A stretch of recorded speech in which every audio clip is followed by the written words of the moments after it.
రాజ్యాంగ వ్యతిరేకంగా వక్ఫ్ అమెండ్మెంట్ యాక్ట్ని ఈ కూటమి ప్రభుత్వం ఎన్డీఏ ప్రభుత్వం తీసుకురావడము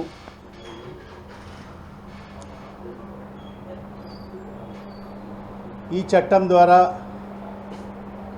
పూర్తిగా బాబాసాహెబ్ అంబేద్కర్ గారు రచించిన రాజ్యాంగ ఉల్లంఘన అని చెప్పి ఇప్పటికే దేశవ్యాప్తంగా కూడా అనేక ముస్లిం సంఘాలు మరి అదేవిధంగా రాజ్యాంగాన్ని అభిమానించే సెక్యులర్ సంస్థలందరూ కూడా దీన్ని వ్యతిరేకించడం జరుగుతుంది.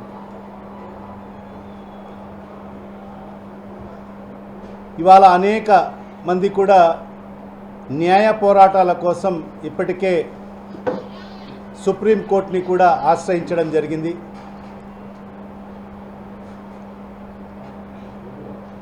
నిన్నటి దినం వైఎస్ఆర్ కాంగ్రెస్ పార్టీ కూడా న్యాయ పోరాటం చేయాలని చెప్పి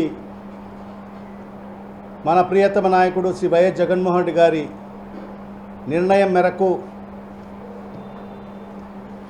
మరి సుప్రీంకోర్టులో వైఎస్ఆర్ కాంగ్రెస్ పార్టీ తరఫు నుంచి మరి పిటిషన్ కూడా ఫైల్ చేయడం జరిగింది. మరి ఇవాళ ఏదైతే ఈ వక్ఫ్ అమెండ్మెంట్ యాక్ట్ 2025 ఏదైతే ఉందో అది పూర్తిగా రాజ్యాంగ ఉల్లంఘన అని చెప్పి article 13, article 14, article 15, article 21, article 25, article 26, article 29, article 30, article 300A ఇవన్నీ కూడా ఉల్లంఘన జరిగాయి. ఏదైతే బాబాసాహెబ్ అంబేద్కర్ గారు ఏదైతే రాజ్యాంగం ద్వారా ఈ దేశంలో ఉండే ప్రతి ఒక్కరికి రాజ్యాంగం కల్పించిన హక్కులను కాలరాసేదాని కోసం మరి ఈరోజు ఎన్డీఏ ప్రభుత్వం మరి కుట్రలు పన్ని మరి ఏదైతే ఈ చట్టాన్ని తీసుకురావడము దీన్ని పూర్తిగా ఖండిస్తూ మరి వైఎస్ఆర్ కాంగ్రెస్ పార్టీ మరి న్యాయ పోరాటం కోసం సిద్ధమై మరి నిన్నటి దినం సుప్రీంకోర్టులో కూడా మరి ఏదైతే రిట్ పిటిషన్ కూడా దాఖలు చేయడం జరిగింది. బహుశా 16వ తేదీ మరి దానికి సంబంధించిన హియరింగ్ కూడా ఉంది. దాంట్లోనే మా యొక్క రిట్ పిటిషన్ని కూడా ఇంక్లూడ్ చేయమని చెప్పి కూడా మా యొక్క సీనియర్ అడ్వకేట్ సుప్రీంకోర్టు వాళ్ళు కూడా మరి రిజిస్ట్రార్ గారికి అభ్యర్థన చేయడం జరిగింది. మరి ఇవాళ ఒకటే ఈ కేంద్ర ప్రభుత్వాన్ని మరి ఇవాళ మేము డిమాండ్ చేస్తున్నాం. మనకు రాజ్యాంగం కల్పించిన హక్కు, ఎందుకంటే ఆర్టికల్ 14, 15 ఏం చెప్తుందంటే ఈ దేశంలో ఉండే ప్రతి పౌరికి సమాన హక్కులు కల్పించాలని చెప్పి మన రాజ్యాంగం మరి ఏదైతే కల్పించిన హక్కును మరి ఈరోజు కాలరాయడం జరిగింది. మరి అదే కాకుండా ఆర్టికల్ 25, 26 వాళ్ళ మతపరమైన ఏదైతే సంస్థలు ఉన్నాయో మరి వాళ్ళే నిర్వహించుకోవాలి అని చెప్పి స్పష్టంగా మనకు రాజ్యాంగం కల్పించిన హక్కుల్ని కూడా ఈరోజు కాలరాస్తూ మరి ఈరోజు ఈ ఏదైతే వక్ఫ్ అమెండ్మెంట్ యాక్ట్ని తీసుకురావడము చాలా బాధాకరమైన విషయం అని చెప్పి కూడా ఈ సందర్భంగా తెలియజేసుకుంటున్నాము. మరి అదే కాకుండా ఈరోజు ఈ చట్టం ద్వారా స్పష్టంగా తెలిసేది ఏంటంటే ఈరోజు ఎన్డీఏ ప్రభుత్వం దేశంలో మరి లక్షలాది ఎకరాలుగా వక్ఫ్ భూములు ఉన్నాయి.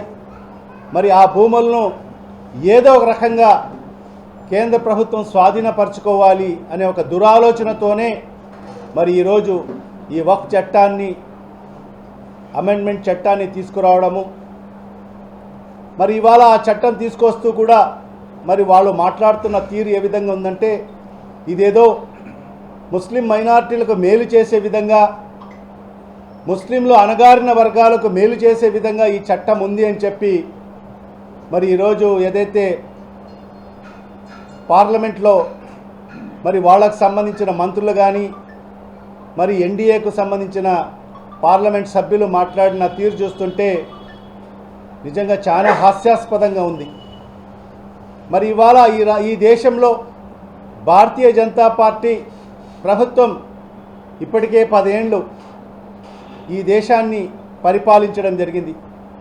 మరి ఈ 10 ఏళ్ల కాలంలో మరి ఏనాడైనా మరి మైనార్టీల, మరీ ముఖ్యంగా ముస్లిం మైనార్టీల గురించి మరి ఈ ప్రభుత్వం ఆలోచన చేసిందా? మరి ఈ 10 ఏళ్ల కాలంలో మరి వాళ్ళు ముస్లిం మైనార్టీలకు మేలు చేసే దాంట్లో వాళ్ళు ఏ రకంగా ముందుకు వెళ్ళారు? ఎందుకంటే మైనార్టీలు అంటే అణగారిన వర్గాలు. నిజంగా విద్యాపరంగా వాళ్ళు వెనుకబడి ఉన్నారు, ఆర్థిక పరంగా వాళ్ళు వెనుకబడి ఉన్నారు, సామాజిక పరంగా వాళ్ళు వెనుకబడి ఉన్నారు, రాజకీయ పరంగా వాళ్ళు వెనుకబడి ఉన్నారు. మరి ఏదైతే ఈ వర్గాలు మరి ఈ రంగాల్లో వెనుకబడి ఉన్నారు కదా, మరి ఈ రంగాల్లో వాళ్ళకు ముందుకు తీసుకొచ్చేదానికోసం మరి ఈ ఎన్డీఏ కూటమి ప్రభుత్వం మరి ఏనాడైనా ఆలోచన చేసిందా? మరి ఎంత దారుణం అంటే ఒక్కరు కూడా ఈరోజు ఒక పార్లమెంట్ సభ్యుడు కూడా ఈరోజు మైనార్టీ వర్గానికి సంబంధించిన వ్యక్తి లేడు. ఇంత దుర్మార్గంగా మరి ఈరోజు ఈ భారతీయ జనతా పార్టీ ఎన్డీఏ ప్రభుత్వము మైనార్టీలను అణగదొక్కేదానికోసం ఈరోజు వాళ్ళు ప్రయత్నాలు చేస్తున్నారు. మరి ఈ రకంగా ఈ ప్రభుత్వం మరి మైనార్టీలను అణగదొక్కేదానికి మరి ఈరోజు ఈ నల్ల చట్టాలను తీసుకొచ్చి మరి ఈరోజు మన మీద రుద్దేదానికోసం ఈరోజు పన్నుతున్న కుట్రలకు ఖచ్చితంగా ఈరోజు ప్రజాస్వామ్యవాదులు ఎవరైతే ప్రజాస్వామ్యాన్ని, రాజ్యాంగాన్ని ప్రేమిస్తున్న ప్రతి ఒక్కరూ కూడా దీనికి వ్యతిరేకంగా పోరాడాల్సిన అవసరం ఎంతైనా ఉంది. మరి ఈ సందర్భంగానే మరి ఈరోజు వైఎస్ఆర్ కాంగ్రెస్ పార్టీ మరి న్యాయ పోరాటానికి సిద్ధమై మరి ఈరోజు మా నాయకుడు శ్రీ వైఎస్ జగన్మోహన్ రెడ్డి గారు తీసుకున్న నిర్ణయానికి, ఏదైతే రాజ్యాంగాన్ని ప్రేమించే ప్రతి ఒక్కరి తరఫు నుంచి, మరీ ముఖ్యంగా మైనార్టీ సోదరమణుల తరఫు నుంచి, మరీ ముఖ్యంగా సెక్యులర్ స్వభావాలు కలిగిన ప్రతి ఒక్కరి తరఫు నుంచి కూడా మరి గౌరవ శ్రీ వైఎస్ జగన్మోహన్ రెడ్డి గారికి నేను కృతజ్ఞతలు తెలియజేసుకుంటున్నాను. మరి అదే కాకుండా మొన్నటి దినం మన రాష్ట్రానికి సంబంధించిన మైనార్టీ శాఖ మంత్రి మాట్లాడుతూ వైఎస్ఆర్ కాంగ్రెస్ పార్టీ మీద అభియోగాలు వేయడం జరిగింది. ఏంటంటే వైఎస్ఆర్ కాంగ్రెస్ పార్టీ 2 నాలుకల ధోరణితో ముందుకెళ్తుంది అని చెప్పి అభియోగం వేయడం జరిగింది. అభియోగం వేస్తూ వైఎస్ఆర్ కాంగ్రెస్ పార్టీ లోక్సభలో ఈ బిల్లుకు వ్యతిరేకించింది, మరి రాజ్యసభలో ఈ బిల్లుకు వైఎస్ఆర్ కాంగ్రెస్ పార్టీ సపోర్ట్ చేసిందని చెప్పి అభియోగం వేయడం జరిగింది. నిజంగా ఇది ఎలా ఉందంటే మంత్రి గారి మాటలు వింటుంటే దయ్యాలు వేదాలు వల్లించినట్టుగా ఉంది. నిజంగా 2 నాలుకల ధోరణి మరి ఏ పార్టీ ఈ రాష్ట్రంలో అవలంబిస్తుంది? ఏ నాయకుడు 2 నాలుకల ధోరణితో అవలంబిస్తాడో ఈ రాష్ట్ర ప్రజలకందరికీ కూడా తెలుసు. మీ నాయకుడు మరి ఈ రాష్ట్ర ముఖ్యమంత్రి శ్రీ వైఎస్ శ్రీ చంద్రబాబు నాయుడు గారు ఈ రాష్ట్ర ప్రజలకందరికీ కూడా తెలుసు. 2 నాలుకల ధోరణితో ఆయన వ్యవహరిస్తారు. 2 కళ్ళ సిద్ధాంతం ఆయనది. మరి ఆ రకంగానే మరి ఆయన ఈ 15 ఏళ్ళు ముఖ్యమంత్రిగా పనిచేసిన సందర్భాల్లో మరి ఈ రాష్ట్ర ప్రజలందరూ కూడా గమనించడం జరిగింది. ఎందుకంటే ఎన్నికల సందర్భంలో మరి ఆయన ప్రజలకు అనేక హామీలు ఇచ్చి ఆయన అవసరం తీరిపోయిన తర్వాత అధికారంలోకి వచ్చిన తర్వాత మరి ఏ రకంగా ఈ రాష్ట్ర ప్రజల్ని విస్మరించారో మన అందరికీ కూడా తెలిసిన విషయమే. మరి ఇవాళ ఈ సార్వత్రిక ఎన్నికలు 2024లో జరిగిన సార్వత్రిక ఎన్నికల్లో మనం అందరం చూశాం. చంద్రబాబు నాయుడు గారు ప్రతి సందర్భంలో కూడా ఈ రాష్ట్ర ప్రజలకు అనేక హామీలు ఇవ్వడం జరిగింది. సూపర్ 6 అని చెప్పి, సూపర్ 7 అని చెప్పి, మరి రైతులకైతేమి, మరి ఏదైతే మహిళలకైతేమి, విద్యార్థులకైతేమి, మరి అదేవిధంగా నిరుద్యోగ యువకులకైతేమి, మరి అందరినీ కూడా అనేక హామీలు ఇచ్చేసి మరి ఈరోజు అధికారంలోకి వచ్చిన తర్వాత మరి ఈరోజు ఆయన 2 నాలుకల ధోరణితో మరి ఏ రకంగా మాట్లాడుతున్నారో మనం అందరం చూశాం. ఈ బడ్జెట్ చూస్తుంటే, ఈ పరిస్థితులు చూస్తుంటే నాకు భయం వేస్తుంది అని చెప్పి ఈరోజు మాట్లాడే పరిస్థితి చూస్తున్నాం. మరి ఎన్నికల ముందు ఇదే నాలుకలతో ఆయన ఏమన్నాడు, జగన్మోహన్ రెడ్డి ఇస్తున్న సంక్షేమ పథకాలన్నీ కూడా కొనసాగిస్తూ కూడా మరి నేను ఏదైతే ఈరోజు చెప్తున్న సంక్షేమ పథకాలు కూడా మీకు అందిస్తాను, ఈ రాష్ట్రానికి సంపద సృష్టించి ఆ సంపద సృష్టించి మీకు ఈ సంక్షేమ పథకాలు అందిస్తానని చెప్పి మరి ఎన్నికల ముందు ప్రజలకు మాట ఇవ్వడం జరిగింది. మరి ఇవాళ చూస్తే అధికారంలోకి వచ్చిన తర్వాత మరి ఏదైతే 40 ఏళ్ల ఇండస్ట్రీ అంటాడు, మరి నేను ప్రపంచానికి పాఠాలు చెప్పిన వ్యక్తి అని చెప్తాడు. నేను కంప్యూటర్ని నేనే కొనుగొన్నాను, మరి సెల్ ఫోన్ని నేనే కనుగొన్నానని చెప్పే వ్యక్తి మరి ఎన్నికల ముందు ఈ రాష్ట్ర పరిస్థితి నీకు తెలియదా? ఈ రాష్ట్ర బడ్జెట్ నీకు తెలియదా? మరి నువ్వు ఏ రకంగా ఆ రోజు ప్రజలకు అన్ని హామీలు ఇచ్చావు? మరి ఈరోజు అధికారంలోకి వచ్చిన తర్వాత తన పని అయిపోయింది, ముఖ్యమంత్రి కుర్చీలో కూర్చున్నాను, ఇక ప్రజలతో నాకేం పని, ఇంకా 5 ఏళ్ల కాలము అని చెప్పి ఈరోజు ప్రజలను మరొక్కసారి మోసం చేసే ప్రయత్నము. అంటే ఈ రాష్ట్ర ప్రజలకందరికీ కూడా తెలుసు ఇతను మోసగాడు అని చెప్పి, వెన్నుపోటుదారుని చెప్పి ప్రజలకు తెలుసు. కానీ అమాయక ప్రజలు మోసపోవడం జరిగింది. ఎందుకంటే జగన్మోహన్ రెడ్డి గారు ఆయన ముఖ్యమంత్రిగా ఉన్న సందర్భంలో మరి ప్రజలకు ఇచ్చిన మాట ప్రకారంగా మరి సంక్షేమ పథకాలన్నీ కూడా ఈ రాష్ట్ర ప్రజలకు అందించడం జరిగింది. ఈ రాష్ట్ర ఆర్థిక పరిస్థితి బాగలేకపోయినా కూడా కరోనా కష్టకాలంలో కూడా ఎక్కడ కూడా సంక్షేమ పథకాలు ఆపుకోకుండా ఖచ్చితంగా ఈ రాష్ట్ర ప్రజలకు నేను మాటిచ్చాను, ఎన్ని కష్టాలైనా భరించి, ఎన్ని నష్టాలైనా భరించి నేను ప్రజలకు ఇచ్చిన మాట నెరవేర్చుకోవాలి అనే ఒక చిత్తశుద్ధితో, ఒక తపనతో మరి ఆ రోజు జగన్మోహన్ రెడ్డి గారు మరి ఇచ్చిన మాట ప్రకారంగా ప్రతి సంక్షేమ పథకాన్ని మరి ఒక క్యాలెండర్ పెట్టి మరి ఆ క్యాలెండర్ ప్రకారంగా మరి ప్రజలకు అందించడం జరిగింది. మరి ఆ సంక్షేమ పథకాలు అందించే దాంట్లో కూడా ఎక్కడ కూడా వివక్షకు తావు లేకుండా, ఎక్కడ లంచాలకు తావు లేకుండా, కులాలకు అతీతంగా, మతాలకు అతీతంగా, వర్గాలకు అతీతంగా, మరీ ముఖ్యంగా పార్టీలకు అతీతంగా కూడా మరి సంక్షేమ పథకాలు ఇచ్చిన ఏకైక ముఖ్యమంత్రి మరి ఒక్క జగన్మోహన్ రెడ్డి గారు మాత్రమే అని చెప్పి మరి గర్వంగా చెప్పగలము.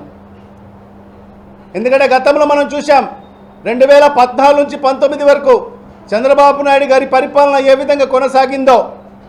జన్మభూమి కమిటీలు పెట్టి మరి ఎవరైతే తెలుగుదేశం పార్టీ కార్యకర్తలు ఉంటారో మరి తెలుగుదేశం పార్టీ పచ్చ చొక్కాలు తొడుక్కున్న వాళ్లకు మాత్రమే సంక్షేమ పథకాలు అందించిన పరిస్థితి.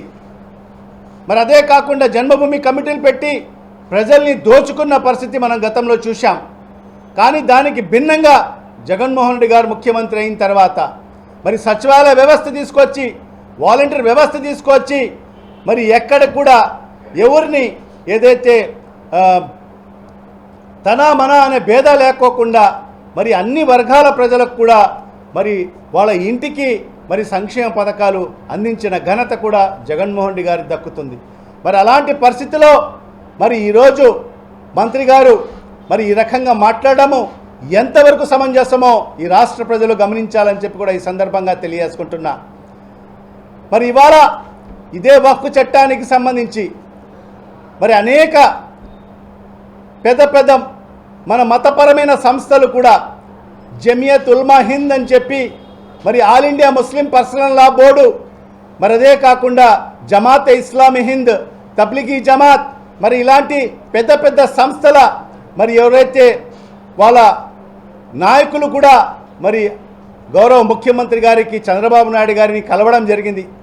మరి ఈ వక్ఫ్ సవరణ బిల్లు రాబోతుంది, దీన్ని మీరు వ్యతిరేకించాల్సిన అవసరం ఉంది, ఇది మైనార్టీలకు భంగం కలిగించే బిల్లు. గతంలో మన పూర్వీకులు ఏదైతే మనకు ఇచ్చిన ఆ చిరాస్తులను మరి ఈరోజు ఈ కేంద్ర ప్రభుత్వం కాజేయాలనే ఒక తపనతో ఒక కుట్రలో భాగంగానే మరి ఈ సవరణలు తీసుకురావడం జరుగుతుంది. ఖచ్చితంగా మరి మీ యొక్క మద్దతు లేకపోతే మరి కేంద్రంలో మరి ఈ బిల్లు మరి గట్టెక్కే పరిస్థితి లేదు. కాబట్టి ఖచ్చితంగా మీరు ఈ బిల్లుకు వ్యతిరేకించాలని చెప్పి కూడా అనేక సందర్భాల్లో మా మత గురువులు కలవడం జరిగింది. మరి ఆనాడు ఒక ముఖ్యమంత్రి స్థాయి వ్యక్తి మరి చంద్రబాబు నాయుడు గారు వాళ్ళకందరికి కూడా ఏదైతే అభయం ఇవ్వడం జరిగింది, మైనార్టీల మీద ఈగ కూడా వాలనీయను, మీకు ఎప్పటికూ నేను అండగా ఉంటాను, మీ ఏదైతే ఆస్తులను నేను కాపాడుతానని చెప్పి కూడా మరి వాళ్లకు అభయం ఇవ్వడం జరిగింది. మొన్నటికి మొన్న పవిత్ర మాస రంజాన్ మాసంలో మరి ఇఫ్తార్ విందులో కూడా మరి ఆయన మాట్లాడుతూ కూడా మరి ఇదే ప్రసంగాన్ని చెప్పడం జరిగింది. ముస్లింల మీద ఈగ కూడా వాలనీయను, మీ వక్ఫ్ ఆస్తులను నేను కాపాడుతాను, మీకు వెన్నెంటు నేను ఉంటానని చెప్పి మరి నమ్మబలికి మరి ఈరోజు తమ ఏదైతే పార్లమెంట్ సభ్యుల ద్వారా మరి ఏదైతే వక్ఫ్ సవరణ బిల్లుకు మద్దతు ఇవ్వడం జరిగింది. ఇది కాదా 2 నాలుకల ధోరణి, ఇది కాదా వెన్నుపోటు రాజకీయాలు? అంటే ప్రజలకందరికీ కూడా తెలుసు వెన్నుపోటు అంటే చంద్రబాబు నాయుడు అని చెప్పి.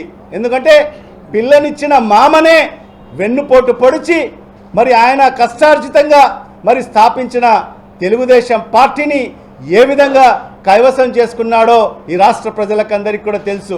ఎందుకంటే చరిత్ర ఎప్పటికీ మాసిపోదు, చరిత్ర అనేది ఎప్పుడు చరిత్రగానే ఉంటుంది. మరి అలాంటి చరిత్రహీనుడు ఈరోజు చంద్రబాబు నాయుడు అని చెప్పి కూడా ఈ సందర్భంగా తెలియజేసుకుంటున్నా. మరి అలాంటిది ఈరోజు వైఎస్ఆర్ కాంగ్రెస్ పార్టీ మా నాయకుడు శ్రీ వైఎస్ జగన్మోహన్ రెడ్డి గారి మీద ఈరోజు మైనార్టీ మంత్రి గారు మరి ఎన్ఎండి ఫరూక్ గారు మరి అభాండాలు వేయడం ఎంతవరకు సమంజసమో ఒక్కసారి పునరాలోచన చేసుకోవాలని చెప్పి కూడా ఈ సందర్భంగా తెలియజేసుకుంటున్నా. మరి అదే కాకుండా ఆయన చెప్తున్నాడు చంద్రబాబు నాయుడు చెప్తేనే జేపీసీకి ఈ బిల్లును పంపించారంట.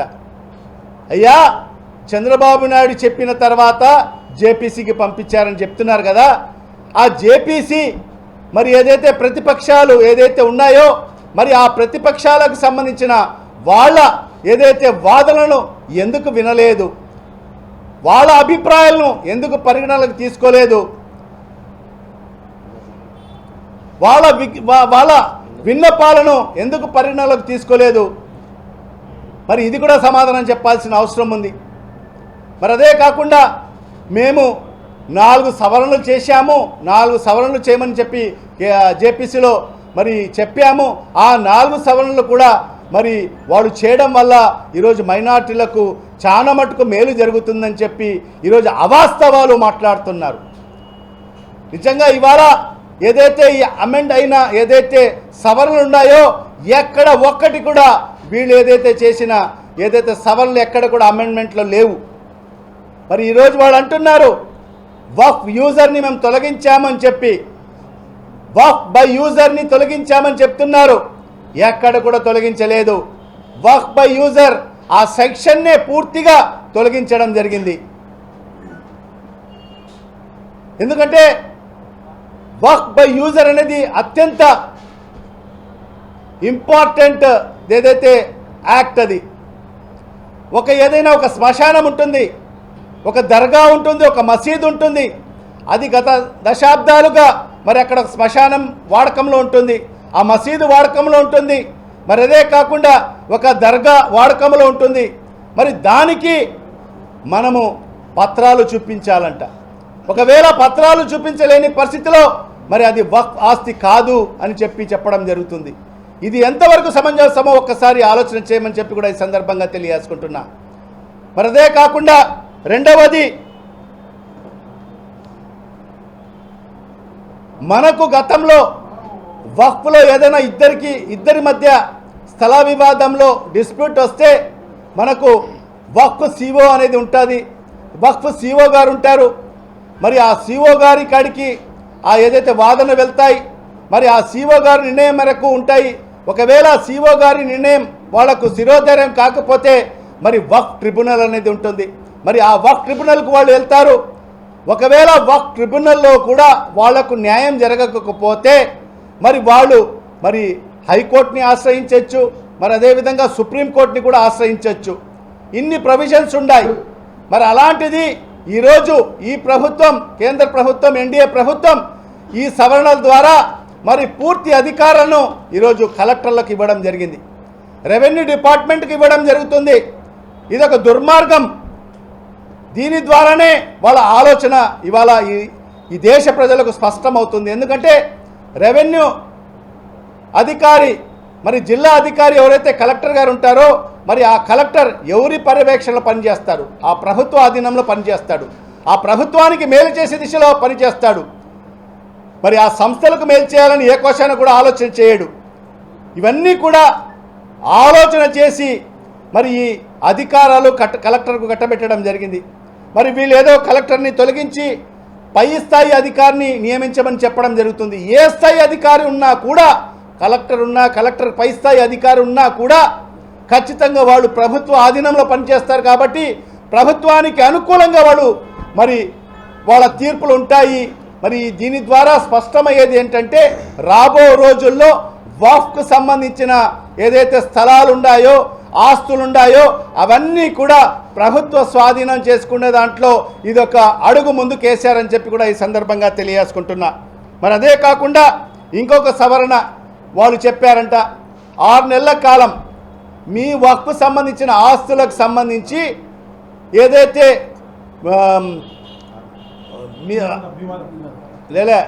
మీ పేపర్ డాక్యుమెంటేషన్ 6 నెలల లోపల అప్లోడ్ చేయాలి అని చెప్పి మరి ఈ సవరణ చట్టంలో తీసుకురావడం జరిగింది. వీళ్ళేమంటున్నారంటే తెలుగుదేశం పార్టీ నాయకులు మేము 6 నెలలు కాదు ఇంకా కొద్ది సమయం ఇవ్వాలి అని చెప్పి కోరడం జరిగింది అని చెప్తున్నారు.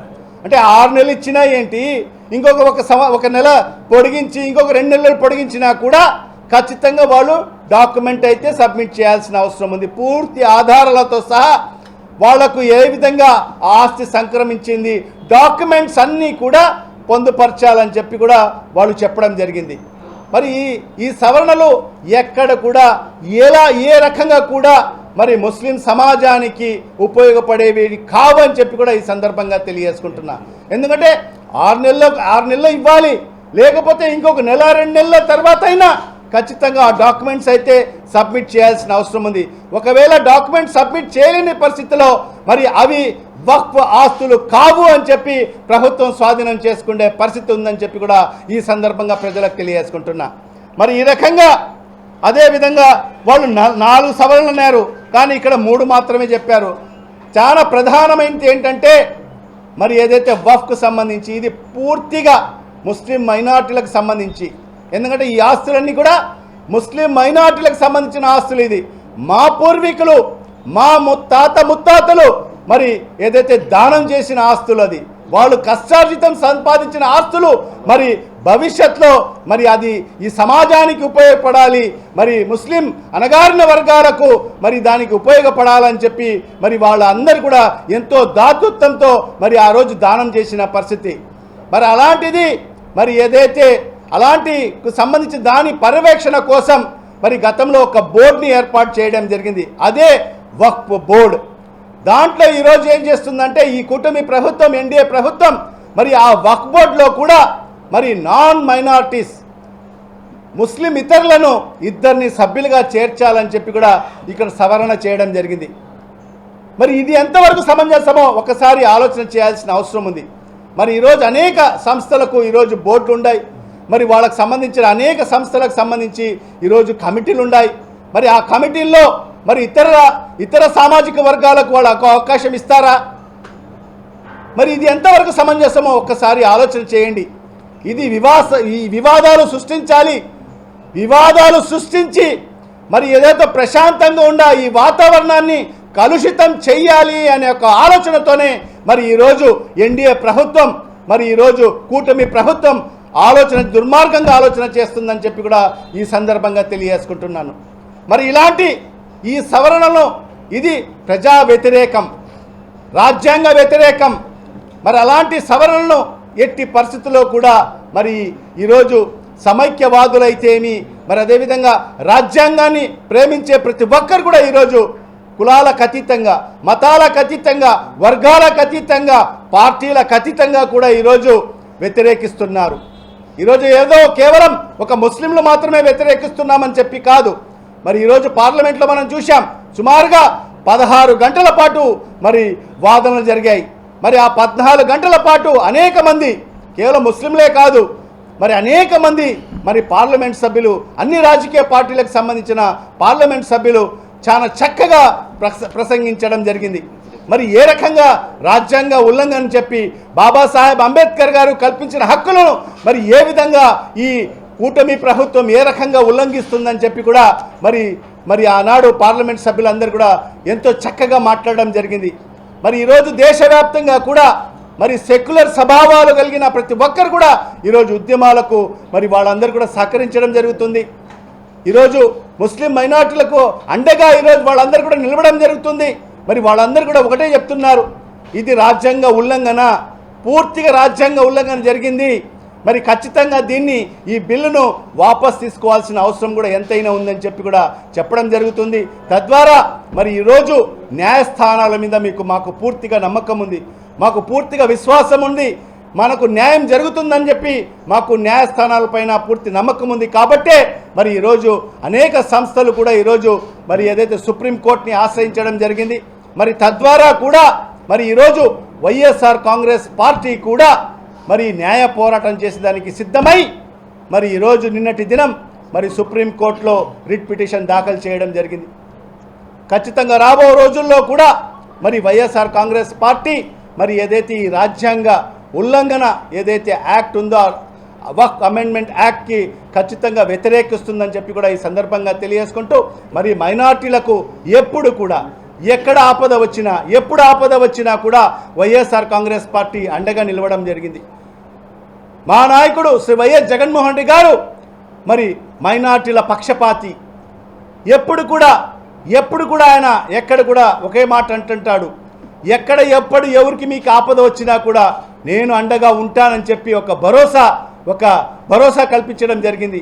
మరి ఈరోజు ఈ రాష్ట్రంలోనే సుమారుగా 50 లక్షల మంది ముస్లిం మైనార్టీలు ఒక మనోభావాలను దృష్టిలో పెట్టుకొని మరి ఈరోజు వైఎస్ఆర్ కాంగ్రెస్ పార్టీ ముందుకెళ్తుందని చెప్పి కూడా ఈ సందర్భంగా తెలియజేసుకుంటున్నాను. మరి అదేవిధంగా మరి ఈరోజు చూస్తుంటే ఈ తెలుగుదేశం పార్టీ మరి దానికి సంబంధించి దానికి ఒత్తాసు పలుకుతూ ఈరోజు మన రాష్ట్రంలో మరి కాంగ్రెస్ పార్టీ కూడా, ఎందుకంటే ఈ రాష్ట్రంలో తెలుగుదేశం కాంగ్రెస్ ఇద్దరు కలిసి పనిచేస్తున్నారు. దీనికి అనేక ఆధారాలు ఉన్నాయి. ఎప్పుడైతే కూటమి ప్రభుత్వం మన రాష్ట్రంలో ఇబ్బందులు పడుతుంటుందో అప్పుడే మన కాంగ్రెస్ అధ్యక్షురాలు మరి షర్మిలమ్మ గారు మరి బయటికి వస్తారు, మీడియాకు ముందుకు వచ్చి మాట్లాడుతూ ఆయన కాంగ్రెస్ పార్టీ మరి ఎక్కడ కూడా మరి షర్మిలమ్మ గారు మరి ఏదైతే అధికార పక్షం వాళ్ళు చేస్తున్న తప్పిదాలను ఎక్కడ కూడా వేలెత్తి చూపరు. మరి గతంలో ఎప్పుడో జరిగినటువంటి మరి అవే కేవలం జగన్మోహన్ రెడ్డి గారినే టార్గెట్ చేస్తూ మరి ఈరోజు షర్మిలమ్మ గారు మాట్లాడము మరి ఈరోజు ఈ రాష్ట్ర ప్రజలకందరికీ కూడా స్పష్టమైంది ఏంటంటే, ఎప్పుడైతే కూటమి ప్రభుత్వం మరి ఇబ్బందులో పడుతుందో అప్పుడే షర్మిలమ్మ గారు బయటికి వచ్చి ప్రెస్ మీట్ పెట్టడం జరుగుతుంది. మరి అదే పరిస్థితి ఈరోజు కూడా మనం చూస్తున్నాం. కాంగ్రెస్ మరి ఈరోజు టీడీపీ రెండు పార్టీలు కూడా ఈరోజు వైఎస్ఆర్ కాంగ్రెస్ పార్టీ మీద బురద జల్లే కార్యక్రమం చేస్తున్నారు. ఈరోజు సోషల్ మీడియా ద్వారా అయితేమి మరి ఈరోజు అవాస్తవాలు ప్రజలకు మరి అవాస్తవాలను చెప్పే రీతిలో ఈరోజు ఏం చెప్తున్నారంటే, వైఎస్ఆర్ కాంగ్రెస్ పార్టీ వక్ఫ్ సవరణ బిల్లుకు మరి లోక్సభలో మరి వాళ్ళు వ్యతిరేకించారు, రాజ్యసభలో దాన్ని మద్దతిచ్చారని చెప్పి ఒక అవాస్తవాల్ని మరి ప్రజల ముందు మరి సోషల్ మీడియా ద్వారా ప్రచారాలు చేస్తున్నారు. ఎందుకంటే గ్లోబల్ ప్రచారం చంద్రబాబు నాయుడుకి బాగా తెలుసు, ఎవరిని ఎప్పుడు వాడుకోవాలనేది చంద్రబాబు నాయుడుకు వెన్నతో పెట్టిన విద్య. గ్లోబల్ ప్రచారం ద్వారా ఒక అబద్ధాన్ని 100 సార్లు చెప్తే ప్రజలు నమ్ముతారని చెప్పి గ్లోబల్ ప్రచారం. మరి అలాంటి గ్లోబల్ ప్రచారాన్ని ఈరోజు తెరలేపడం జరిగింది. మీరు ఎన్ని కుట్రలు, ఎన్ని కుతంత్రాలు, ఎన్ని దుష్ప్రచారాలు చేసినా ప్రజలందరూ కూడా చాలా వివేకులు, వాళ్ళందరూ కూడా చూస్తున్నారు. ఈరోజు టీవీలో చూశారు, సుమారుగా లోక్సభలో 16 గంటలు మరి ఆ వాదనలు జరిగాయి. అదేవిధంగా రాజ్యసభలో కూడా సుమారుగా 8 నుంచి 9 గంటలు వాదనలు జరిగాయి. ఏదైతే రాజ్యసభలో కూడా మా నాయకుడు శ్రీ వైవి సుబ్బారెడ్డి గారు క్లియర్ కట్గా చెప్పాడు, మరి ఇది సుమారుగా 10 నుంచి 15 నిమిషాలు మాట్లాడుతూ మరి ఇది రాజ్యాంగ ఉల్లంఘన బిల్లు. అంబేద్కర్ గారు ఏదైతే వాళ్లకు రాజ్యాంగం కల్పించిన ఏదైతే ఆర్టికల్స్ అవన్నీ కూడా ఉల్లంఘించే రీతిలో మరి ఈ యాక్ట్ అమెండ్మెంట్ ఉంది. ఖచ్చితంగా దీన్ని వైఎస్ఆర్ కాంగ్రెస్ పార్టీ పూర్తిగా వ్యతిరేకిస్తుందని చెప్పి కూడా ఆయన మాట్లాడడం జరిగింది. తద్వారా ఓటింగ్లో కూడా వైఎస్ఆర్ కాంగ్రెస్ పార్టీకి సంబంధించిన 7 రాజ్యసభ సభ్యులు కూడా మరి ఈ వక్ఫ్ సవరణ ఏదైతే బిల్లుకు వ్యతిరేకంగా ఓటు వేయడం జరిగిందని చెప్పి కూడా ఈ సందర్భంగా తెలియజేసుకుంటూ రాబో రోజుల్లో కూడా ఖచ్చితంగా వైఎస్ఆర్ కాంగ్రెస్ పార్టీ మరి మైనార్టీలకు అండగా ఉంటుంది. మరి ఖచ్చితంగా వాళ్ళకందరికి కూడా మీ హక్కులు కాపాడే దానికోసం మరి ఏదైతే రాజ్యాంగ ఉల్లంఘన ఎక్కడ జరిగిందో మరి ఆ రాజ్యాంగాన్ని కాపాడే దానికోసం వైఎస్ఆర్ కాంగ్రెస్ పార్టీ మన నాయకుడు శ్రీ వైఎస్ జగన్మోహన్ రెడ్డి గారి సారథ్యంలో ముందుంటుందని చెప్పి కూడా ఈ సందర్భంగా తెలియజేసుకుంటుంది.